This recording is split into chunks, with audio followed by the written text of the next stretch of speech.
kadam chan kalua zo si lo ariang ke mi yang om long ka nga sual thadam mi orai ra ka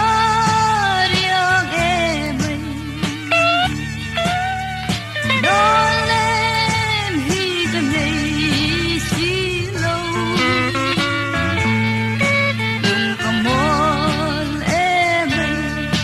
dong la va kya go ya za wal min lia san le trap thi lun hlui ngai kadam chan kalua zo si lo ten kha lo ten kan lo le u la zamwa vi liam san orai ra ka riang em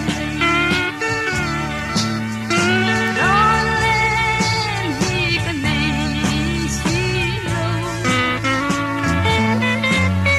kamol em dong lo va kya go ya za wal liam san le kya ma oi lang e parte Dahil lang si o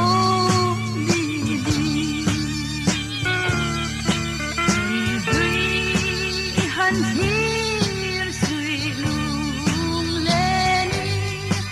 ariam mi don vero